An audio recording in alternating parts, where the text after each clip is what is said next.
गौतम बुद्ध हमेशा ही सही समय पर प्रवचन देने पहुंच जाया करते थे। वह आज तक कभी देर से नहीं आए थे और ना ही उनकी वजह से आज तक किसी को इंतजार करना पड़ा था। लेकिन आज पहली बार ऐसा हुआ था कि उनके शिष्यों को उनके इंतजार करते काफ़ी समय हो चुका था, लेकिन बुद्ध अभी तक प्रवचन सभा में नहीं पधार रहे थे। शिष्य आपस में बातें कर रहे थे कि जरूर आज तथागत बुद्ध को कोई ज़रूरी काम आ गया होगा, वरना वह हमेशा ही समय पर आ जाते हैं।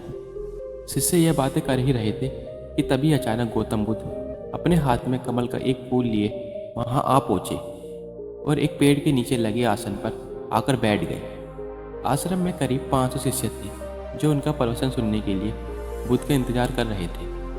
इन 500 शिष्य के अलावा आश्रम में एक और शिष्य भी था जिसका नाम था महाकश्यप। आश्रम के बाकी शिष्य मानते थे कि महाकश्यप पागल है, क्योंकि वह कभी भी उनके साथ बैठकर बुद्ध के उपदेशों को नहीं सुनता था।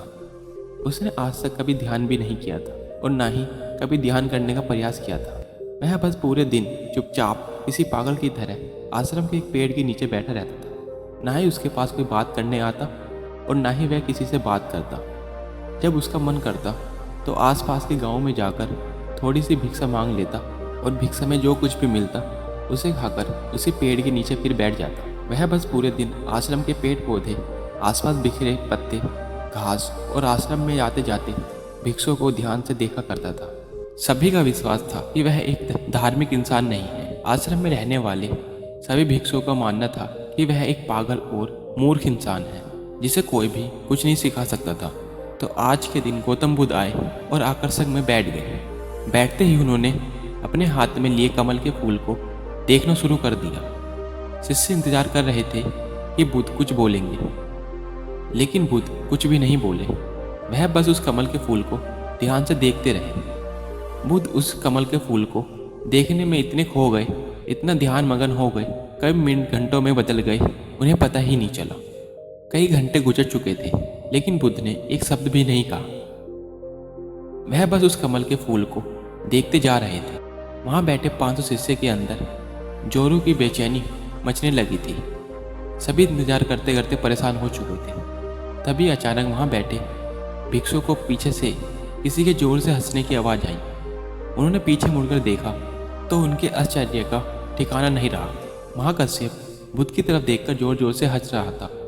इतने सालों में लोगों ने आज उसे पहली बार हंसते हुए देखा था। इससे पहले वह कभी ना हंसा था। उसकी हंसी इतनी अद्भुत लग रही थी कि मानो सारा ब्राह्मण उसके साथ हंस रहा हो। उसकी भयंकर हंसी पूरे आश्रम में गूंज रही थी और वह बस हंसते जा रहा था। भिक्षु ने बुद्ध की तरफ देखा। वह अभी भी उस कमल के फूल को ही देख रहे थे और उनकी आंखों से आंसू की धारा बह जा रही थी।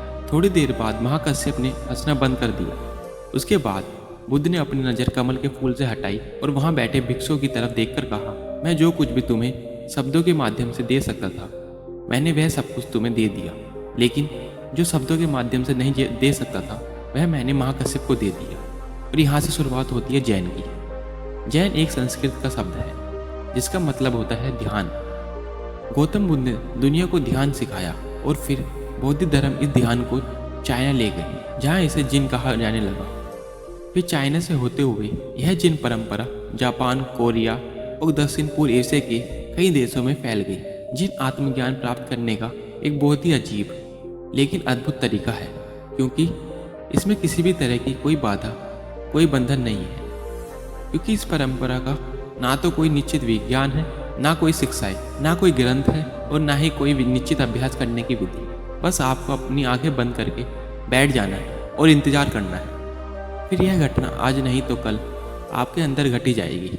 जिन परंपरा में ध्यान करने का कोई निश्चित तरीका नहीं, इसमें बस आपको जागरूक होकर यह देखना होता है कि आपके दिमाग में किस तरह के विचार उठ रहे हैं। लेकिन आपको उन विचारों में उलझना नहीं है, बस उन्हें देखना है। एक विचार उठेगा और फिर वह अपने आप गायब हो जाएगा।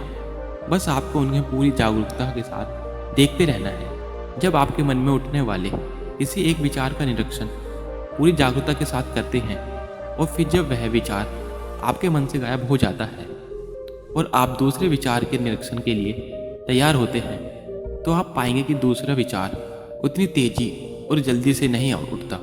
ऐसा इसलिए होता है क्योंकि जब आप अपने मन के विचार पर ध्यान देना शुरू कर देते हैं तो हमारे मन की भागदौड़ कम हो जाती है और मन शांत होने लगता है। और फिर एक ऐसी अवस्था भी आती है जब हमारा मन विचार मुक्त हो जाता है। मन में कोई विचार नहीं होते, दो विचारों के बीच की यही विचारहीनता ही सच्ची चेतना कहलाती है। शुरुआत में इस विचारहीनता का समय ज़्यादा लंबा नहीं होता, ये ज़्यादा से ज़्यादा 8 से 10 सेकंड का ही होता है, क्योंकि हमारे दिमाग को सालों से लगातार सोचने की आदत पड़ चुकी है। लेकिन अगर हम लगातार प्रयास करते रहे तो धीरे धीरे विचारहीनता का यह समय भी लंबा होता चला जाएगा।